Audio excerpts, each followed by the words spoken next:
Hi, and welcome back to Reflections of the Sacred Self. So, today we're going to be doing something quite practical and looking for those times when anxiety spikes or you feel like you're about to have a panic attack. Now, someone who's experienced panic attacks, they are quite terrifying, and you feel like your body is out of control. And the fastest way back is actually through your body, not through your head. I know personally for myself, when I've had a panic attack, and I remember driving and having one coming on, and I just said to myself, right, you know how to breathe because obviously when you're panicking, you're not breathing properly. And I just told myself to breathe properly. And that actually made a huge difference. So I was actually just focusing on the breath. It got me out of it. So we're going to do three really simple grounding exercises that you can use when you feel that coming on. Now, you might not be in a full-on panic attack. You might not be going all the way up there, but you might be just teetering on the edge of like extreme anxiety and you're starting to not think clearly and everything's feeling a bit out of whack. So these exercises are designed to kind of bring you back to the present moment and back into your body so you can feel what's happening for you in the here and now. So let's get on with it. Exercise number one is called orienting. So there are lots of different ways in which you can do this. So you can look at lots of different senses. But what happens is when you start to panic, we have lots of anxiety, your focus actually narrows. So you stop becoming aware of what's going on around you. And when we orient, we expand our focus, but also become very in our bodies and very where we are right now. So we kind of know what's going on around us. And when it brings us back to the present moment, it shows the body that we're not actually under threat because the panic is happening because we feel like we're under threat. So we've really triggered our sympathetic nervous system. We're going into the fearful mobilization state where we're kind of like ready for a fight, but the panic is happening. So this is where we now want to bring ourselves down very quickly by showing ourselves we are where we are and we're safe. So really, really simply to do it, you just look around the room slowly. Just name three things you can see around the room. And while you're doing it, notice your breath. Just notice the quality of your breath. We have a tendency to hold our breath when we're concentrating on things. So we just look around the room, allow your breath to flow. And that action of, okay, oh, I can see the sideboard over there. And you look around and you can see, oh, I can see my computer. And oh, yep, I can see the wall. There's a wall with a radiator on over there. So even that, just looking at the wall can be, oh, okay, right, I'm here. And if you feel like you notice things and that's still not bringing you right down, you can then start to think, okay, what can I touch in the room? Because touch is it brings you really back into the physical. So it's very connected. So you might want to, even if it's just like, oh, your top and you can feel the fabric of your top or you can feel how your hair feels and connecting with that. So you're starting to become aware of the sensations that you're having. That will help to really bring you back into your body and ground you where you are.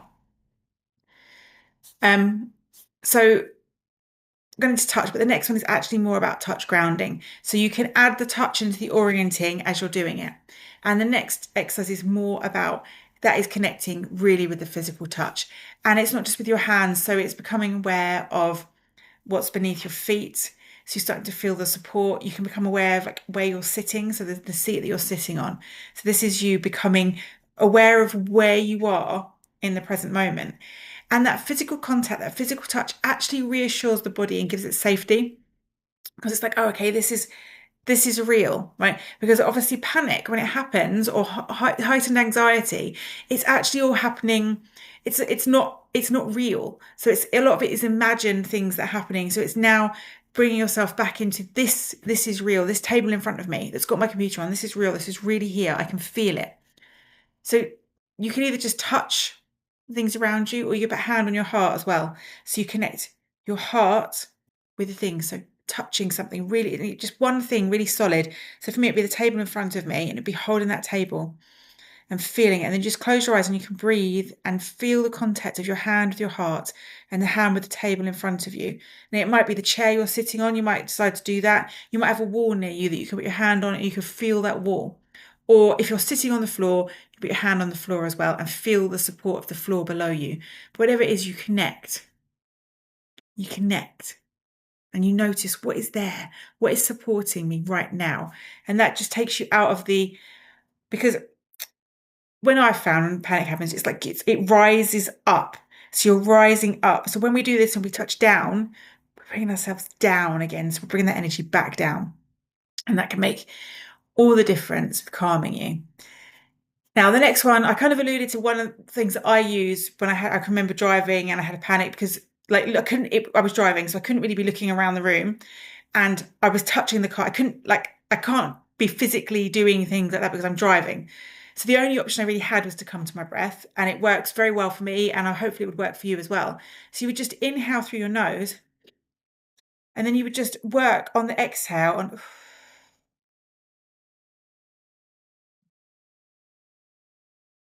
So nice long breath, because when you get anxious or you start to panic, what happens is your breath gets very stuck up here, so in this chest region. But also what you do is this. And people think it's really weird because people think, oh, you're not breathing when you're panicking, but actually what you're doing is you're inhaling. So you're inhaling and you're inhaling and you're inhaling, but for some reason you're forgetting to exhale. And so it's like it's all getting caught up inside you.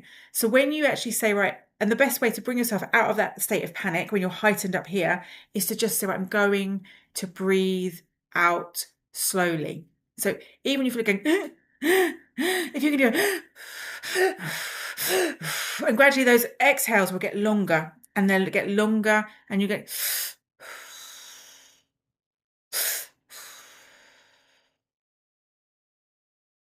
and as you get to a nice deep long exhale, the next inhale when it comes in tends to go and you've then you calmed the breath, and you'd be amazed at how much when you calm the breath down, and that's no longer happening up here in the chest, short inhales, very, very short, if not absent exhales. When you change that dynamic in the body, what happens is you bring everything down. So again, it's about that bringing down. So we're not up here, living up here. That rise, I know when I panic, it's like a rush of blood and everything starts warming up here. My face gets really hot and it storms up here. And this is memory because it's actually a long time since I had a panic attack. But it comes up here, but then you just bring it down. Just bring it down with the breathing. And we're bringing it down. And again, it's that down. So when we're touching, we're down. When we're looking, we're bringing ourselves to a grounding position. When we exhale properly, we're lowering our breath down into the abdomen and not keeping it up here. So it's all about bringing everything down, grounding us, taking that from heightened to calm. So when panic rises, just look around, touch, breathe. So you've got those three things and you can use them if you need to, you can use them all together. Look, touch, breathe. So let me know which step felt most helpful for you, if I can say my words properly. And next time that happens, try it. Let me know how it goes. And if you've enjoyed this, remember to like and subscribe because there's going to be lots of useful information coming out on this video, on this channel, as much as I possibly can. And also, I'll drop the link below. Come and join me on School. It's my free group. And we explore a lot more of these practices there where you can try things out for yourself and have a whole library there for you. And it's completely free to join. I'll drop the link below. I'll see you soon.